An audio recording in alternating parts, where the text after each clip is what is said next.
The Bible calls Goliath a warrior from Gath. For centuries, that city sounded like a stage built for the story. Then archaeologists dug into a mound called es-Safi and uncovered a Philistine city so large that its walls made the people standing beside them look small. They did not find Goliath's house, skeleton, or weapon. They found something more defensible: the city, the culture, and the scale behind the name. Tel es-Safi rises above the southern edge of Israel's Shephelah, the low hill country between the coastal plain and the Judean highlands. The Arabic name means the white mound, a reference to the pale chalk cliffs visible from a distance. The location immediately made it a strong candidate for ancient Gath. It sits near roads connecting Philistia with Judah and not far from the valley of Elah, the landscape associated with the David and Goliath story. Ancient and later geographic traditions also point toward the same region. Modern excavations began in 1996 under archaeologist Aaron Meir of Bar Ilan University and continued for decades. The project did not begin with a giant skeleton. It began with the slow work archaeology actually requires: survey squares, pottery sequences, architecture, radiocarbon samples, soil, animal bones, destruction debris, and layers built on top of older layers. Over time, the mound produced a long history from prehistoric occupation through the Bronze Age, the Philistine city, Judahite phases, later settlements, and medieval remains. The identification with Gath became widely accepted because geography, scale, chronology, and material culture converged. The city in the ground matched the kind of city the texts remembered. In the Iron Age, Gath was one of the 5 major Philistine cities, alongside Ashkelon, Ashdod, Ekron, and Gaza. The Philistines were not a timeless biblical costume. Archaeology shows a changing population whose earliest material culture had strong Aegean connections and then became increasingly local and mixed.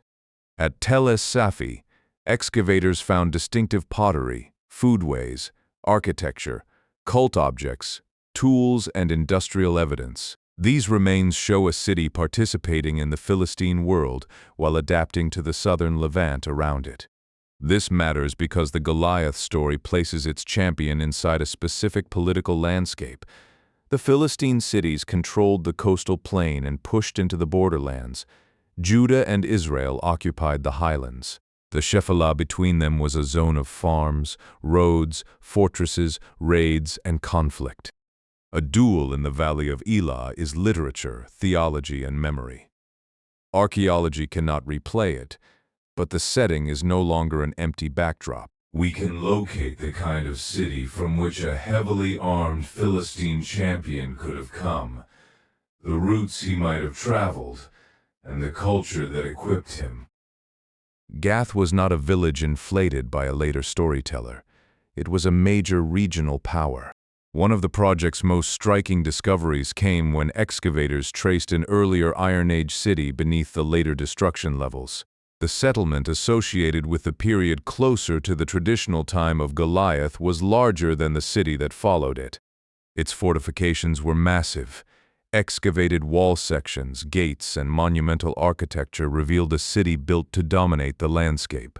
Reports from the project described walls several meters thick and stone blocks far larger than expected for an ordinary town.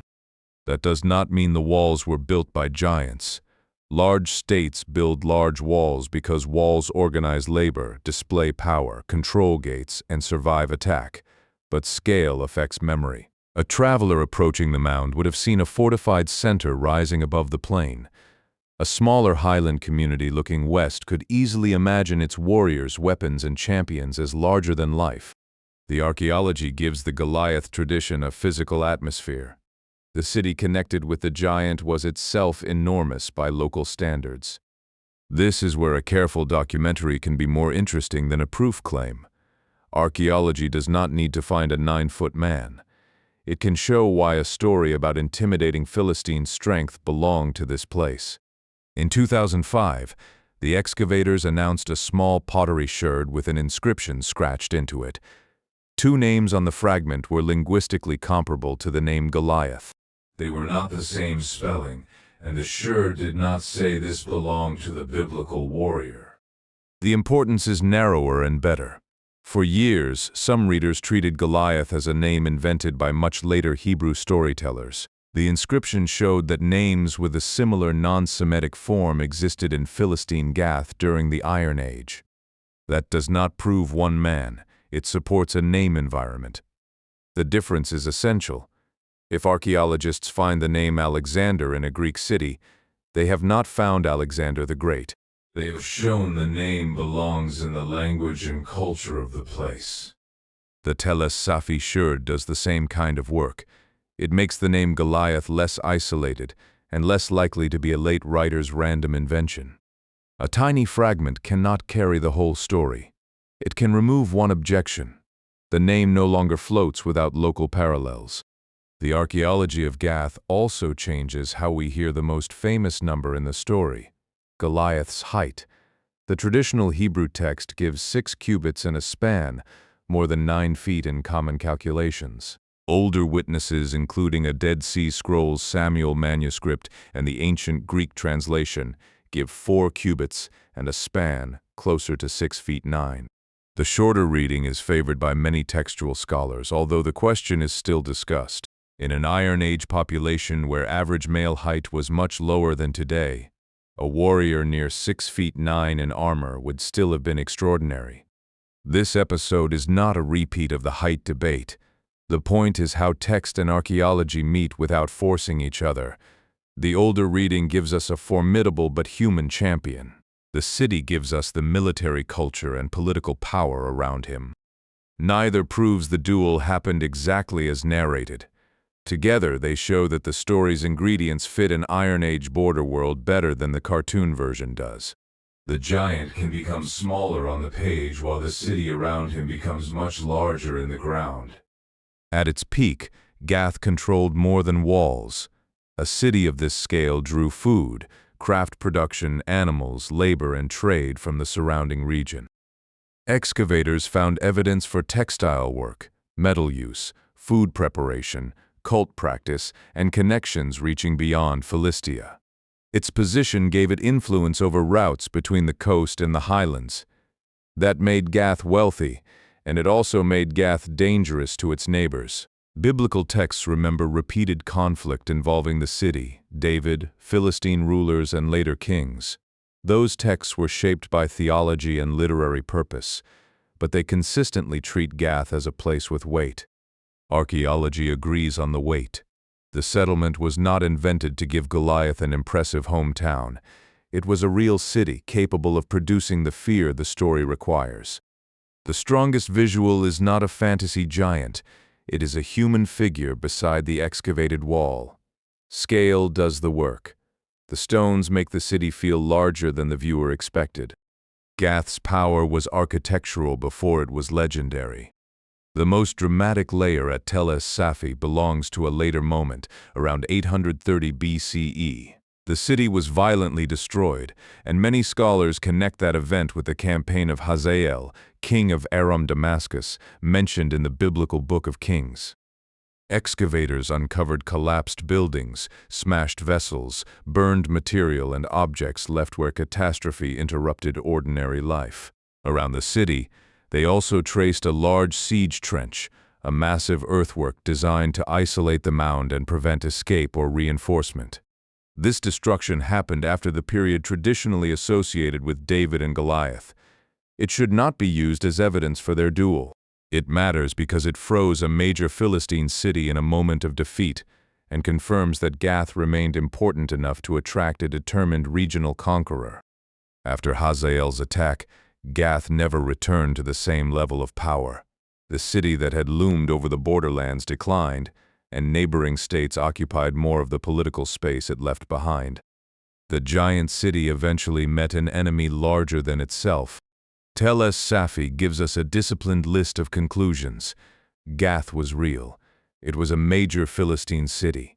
Its earlier Iron Age settlement was exceptionally large. Its walls and monumental structures projected power. Its material culture fits the Philistine world. A local inscription preserves names comparable to Goliath. The landscape fits the border zone remembered in the texts. Then the list stops. Archaeology has not identified Goliath's bones. It has not found a house with his name. It has not recovered David's sling stone or proved a single combat in the valley of Elah. That boundary is not disappointing. It is what makes the evidence useful. Proof language asks one excavation to settle a literary and religious tradition.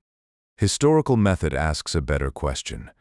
Which parts of the setting become more plausible, more concrete, or more complicated when we compare texts with material remains? At Gath, the answer is substantial. The city is no longer just a name in a story. It has streets, walls, pottery, gates, industries, destruction layers, and a physical horizon. The individual remains uncertain. The world around him does not. Goliath's fame made Gath famous, but the excavation reverses that relationship. The city now explains something about the giant. A great fortified center stood above the plain. Its culture differed from the highland communities to the east. Its weapons, trade, architecture, and political reach made it a natural source of intimidating stories. Even the name Goliath has local linguistic company. None of this forces a viewer to accept every line of the biblical account as a field report. It does something more historically responsible.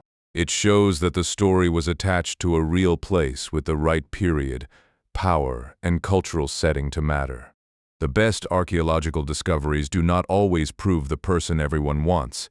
Sometimes they rebuild the world that made the person imaginable. At es-Safi, archaeologists did not dig up a giant.